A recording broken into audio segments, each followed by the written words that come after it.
دغه شی نو بل مسله غدا ده چې آیا یو سړی چاته دا ویلی شي چې زه خپل لور تاره در کوم یا خپل خور تاره در کوم ویلی شي او کنه؟ نه هغه خبره ده چې زمونږ د معاشرې او د پښتو جواب به څه راځي چې نشي ویلی، دا خو بې غیرتوب دی، دا خو خپل لور سپکول دي. او شریعت دا وایي چې نه، دا کار جایز دی. په هغې باندې ډېر دلیلونه دي. اولنی دلیل بلا دی چې شعیب علیه السلام موسی علیه السلام ته څه ویل؟ انی اريد ان انکحک احدى ابنتی هاتین، زه دا غواړم چې په دې دوو لوڼو کې یوه لور تاله درکړم. موسی علیه السلام ته ښه صفا وویل. اوس دې کې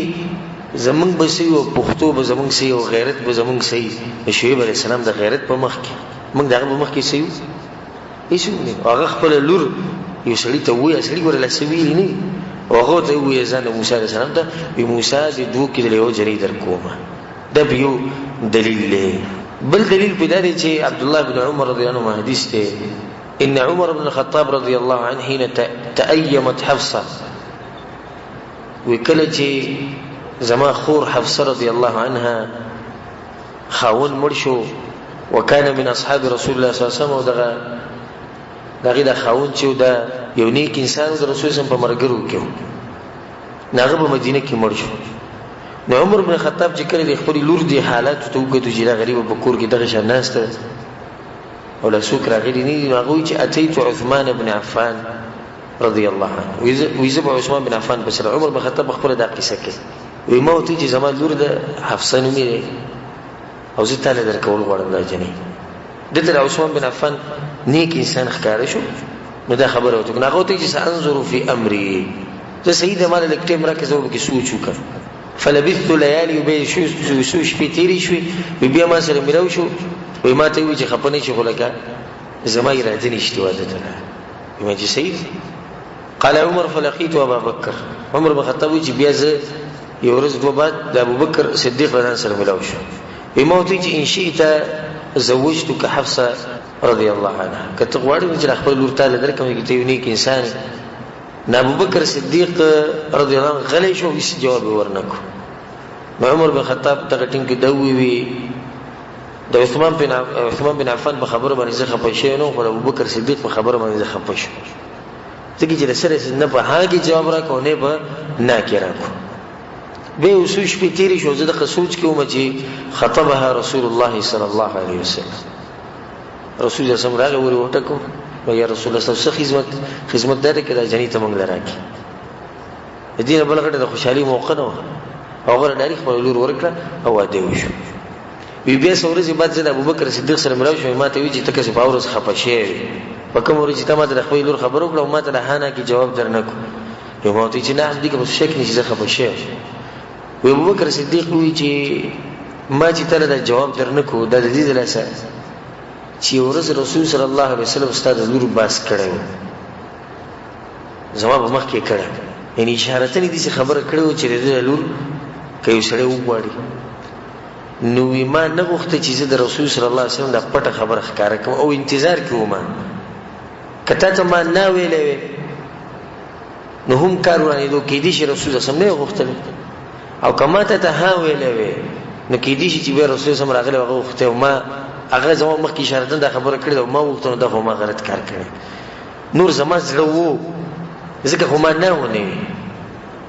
نه هغه خبره ټوله دې دلاسه ونه هغه په دې باندې خبره باندې عمر بن خطاب رضی الله عنه خوشاله شو، هغه مسله د ځړنه وته. زه ته پوښتنه سونه دا کول غواړم، منګه په غیرت کې دي سیوله کې چې عمر بن خطاب رضی الله عنه زمونږ پښتو دي چې دلته څنګه چې عمر بن خطاب زمونږ ایمانی جذبه زمونږ تقوا دومره دلته څنګه چې عمر بن خطاب رسول الله صلی الله علیه وسلم وي بکم لار چې عمر بن خطاب رواني شیطان په هغه لار نزي، دومره غیرتي،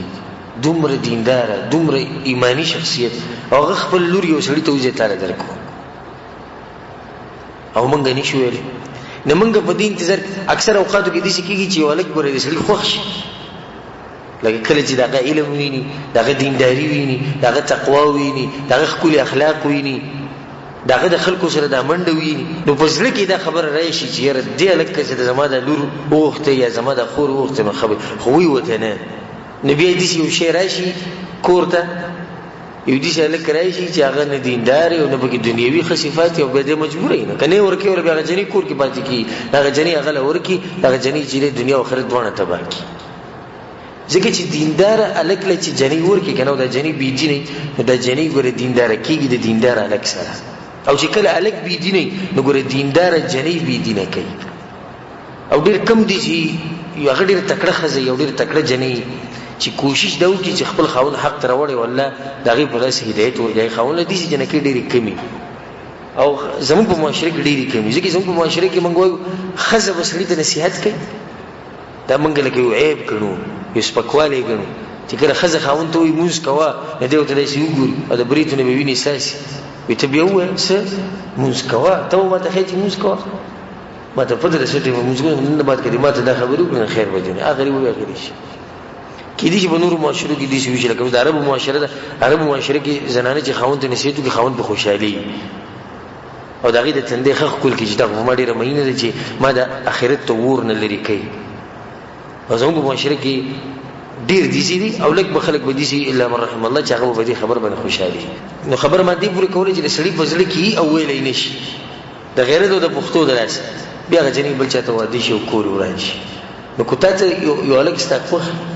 او ته دا غواړي دې کې هېڅ عیب نشته ته هغه ته ښه پټه دا خبره وکړه خو بیا زموږ په معاشره کې بل عیب دی او هغه دا عیب دی چې بیا به دغه هلک که دا جنۍ واده کې یو دینداره نه او درون اخلاق والا انسان نه نو بیا به دې جنۍ ته معمولي خبره باندې ورته دا کوي چې ستا پلار راکړي او ستا پلار ماته وي ما خو ته نه غوښتې هلته اوس دا مسله ده مسله دواړو طرفونو نه ورانه ګوره کله چې په معاشره کې قرآن او حدیث نه کنه او د الله شریعت نه نه هر طرف ته هر څه ګډوډي اوس یو انسان راغی مثال کې ما ته ووایي چې پلانې زه تله خپله خور در کومه لور در کوم او زه هغه جنۍ واده کوم نو زه به د دې سخر د هغه بل سخر نه ډېر قدر کومه په هغه کم پسې چې زه تله ما ته جنۍ غوښتلې وه او ته خو ما ته به خپله و څومره اوچت انسان و په ما پسې راغی دا د هغې اوچت اخلاق و د هغه دینداري وه نو آیا د دې دینداري او د اخلاقو د لاسه زه اوس د هغه لور بېعزته کړم او زه به د هغه لور ته ځای په ځای دا خبره دا له پرېږده خاونې ورته نه کوي د خاونه خویندې ورته کوي زمونږ ورور هغه ډېر ښکلی هلک و هغه رقم مال هغه مونږ پلانې کته او پلانې کته د جنت دا هورې به ورته یادوي دغه به له مونږ کتې او به ستا پلار وویل دا هلک ورور به ورته دا خبره کوي خواښې سخر به لګي دا خبرې به کوي دا یو پالتو کار دی چې زموږ په معاشره کې ته نه هلته دا مسله هم ده که نه سړی د دې نه هېرېږي وایي که زه دې سړي ته اوس په خپله ووایم داسې نه چې دا قصه راته بیا جوړه شي یوه دویمه ده که دې هلک انکار وکړو نو بیا به داسې چل کوي که دینداره نه وي او اوچت انسان نه وي نو دی به بیا بهر ګرځي راګرځي او خلکو ته به وایي حالانکه د هغه سړي مقصد به یو دینداره انسان و د هغه یو دیني سوچ و نو دی به بیا ځای په ځای دا خبره کوي او د هغه لور به سپکه کړي او هغه سړی به سپک کړي دا ټول غلط کارونه یو سړي تا ته چې زه تاله لور در کوم خور در کوم ستا خوښه نه وه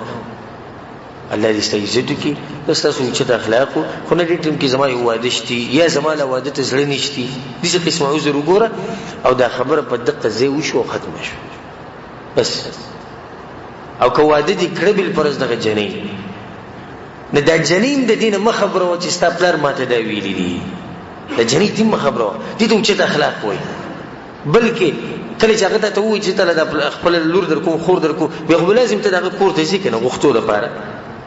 هغه رواجي کار خو به کې کوم چې رواج نو ته به د هغې نه داسې ظاهره کې د ښځې ته او د خپلو خپلوانو ته د ټولو ته تر دې چې خپل مور پلار ته هم مه خبره وه هغو ته به دا ظاهره کې چې دا جنۍ ګوره ما غوښتلې ده چې داسې نه سبا د دوی د جنۍ ته څه وي دا د اوچت انسان اخلاق او دا د دیندار انسان اخلاق او چې کوم سړی دینداره نه وي که په هغه کې بوخت وي او که په هغه کې غیرت وي او که هغه انګلیش تعلیم کړی او که هغه استاذ وي او که هغه هره بلی چې کله به کې دینداري نه وي نو په هغه کې دا صفات نه وي